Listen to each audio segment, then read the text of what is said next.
2027 मा क्या वर्किङ गर्ने को हुनुहुन्छ? म चाहिँ त्यही हो, त्यही मध्ये पढ्छु अनि रिरेक्सो दासो गऱ्यो रिरेक्सो फालिदिन्छ भनेको के देखेर फालिदिन्छ हौ यसले। हाई गाइज, आज चाहिँ हामीलाई स्कुलमा मेन्सेजको रेन्स्यु थियो अनि पानी आएर यस्तो बिजोग भइरहेको थियो नि।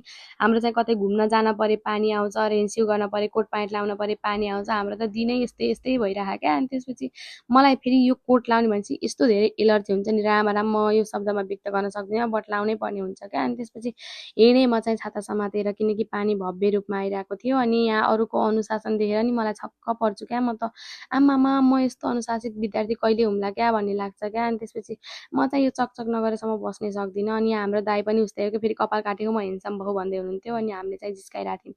सो गाइस, अब हाम्रो पालो आयो अनि म चाहिँ हाँसो कन्ट्रोल गरेर बसिरहेको कि, किनकि म त्यो हाँसो रोक्न सक्दिनँ क्या। अनि त्यसपछि यस्तो पाराले त त्यही भएर त रिरेक्सोमा मेरो अनुहारै हेरेर फालिदिन्छ जस्तो लाग्छ क्या मलाई चाहिँ। सो गाइस, तपाईँहरू पनि आत्तिनु भयो होला।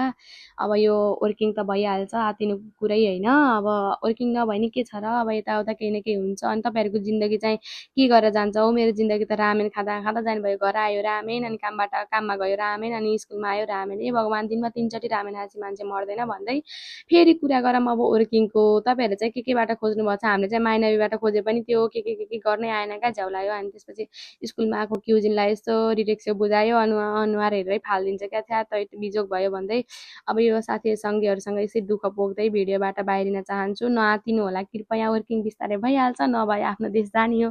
मलाई मेरो देश प्यारो भन्दै जानुपर्ने हुन्छ गाइस। सबैले झोला बोकेर है त भन्दै बिदा हुन चाहन्छु। By by.